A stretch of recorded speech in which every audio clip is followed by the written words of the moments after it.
Hi and welcome to the channel.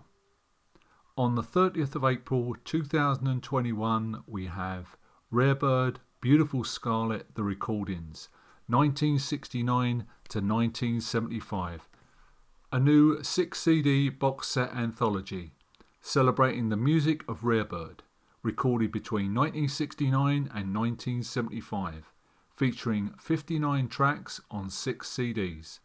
All newly remastered, and it includes an illustrated book with extensive essays and interviews with Steve Gould and Mark Ashton, and also a replica Epic Forest poster.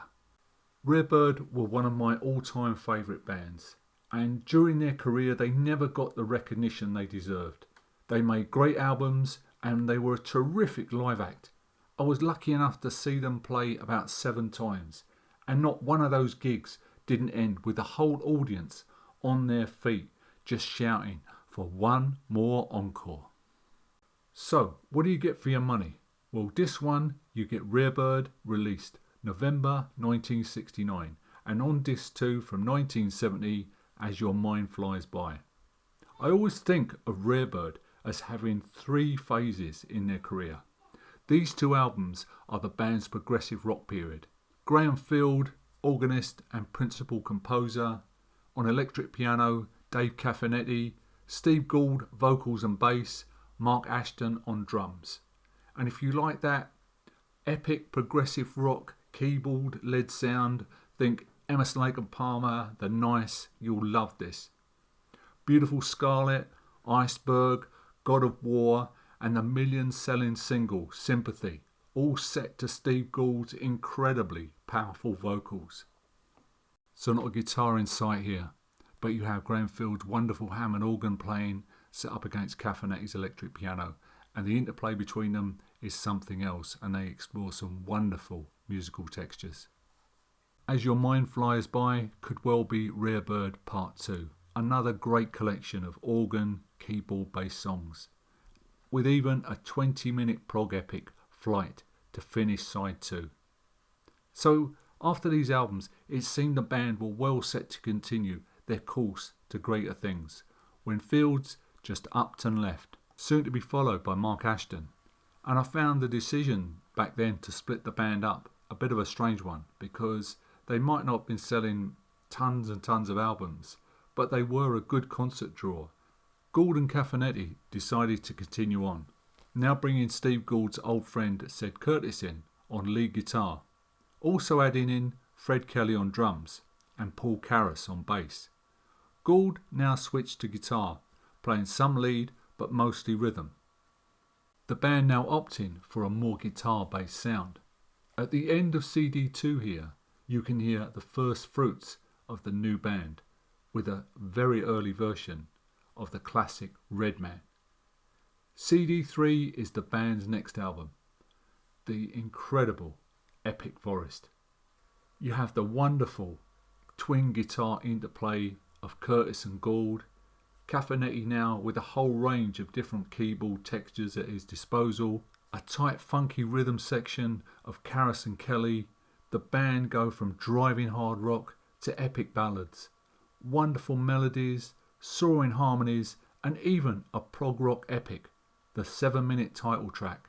So Epic Forest is for me phase 2 of the band's career, where they move away from that keyboard based prog into a much more rocky guitar based sound. CD 4 from 1972, the album Somebody Is Watching. Now this is what I call phase 3 of the band, where they start to move in a more funky kind of American West Coast sound.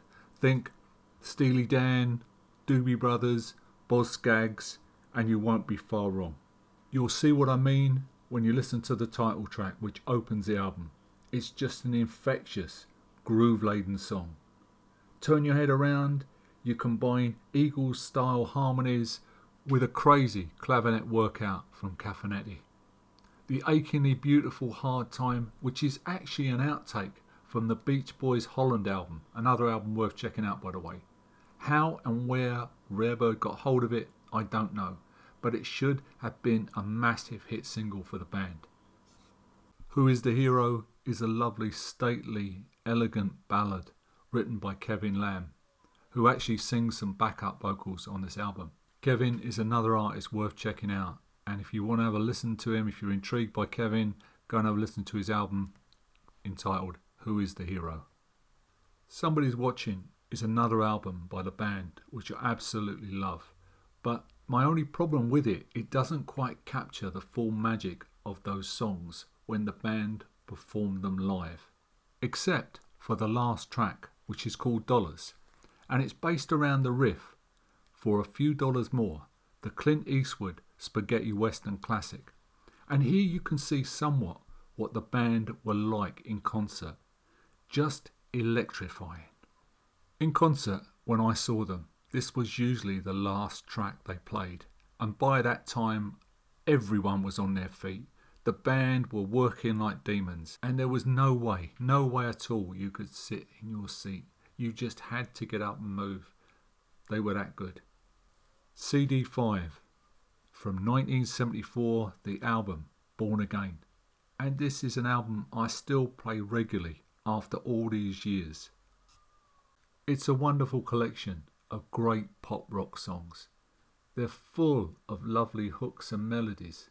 When you first hear this album, it can seem a bit okay.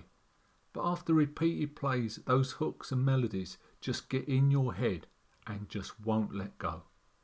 Highlights include Body and Soul, Peace of Mind, which again should have been a massive hit single for the band.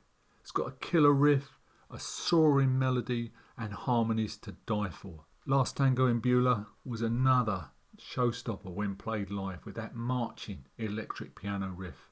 Now tacked on to this CD is the band's final single, Don't Be Afraid and Passing Through.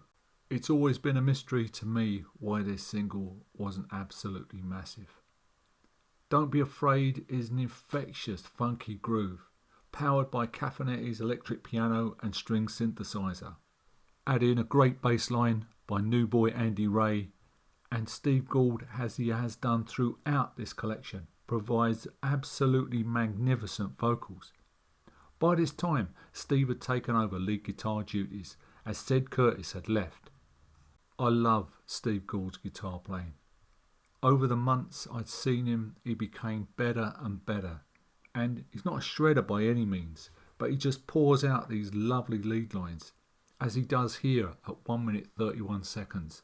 Just watch him go. It's magnificent. Passing Through would be the last song Rarebird ever recorded, and it's beautiful. It's an elegant ballad about the twists and turns of friendship. Hey buddy, come on, spare a smile for your friend now. You know it's been a long time. But hey buddy, if you're passing through, come on in. And Dave Cafanetti adds in a dancing, swirling, just beautiful synthesizer solo.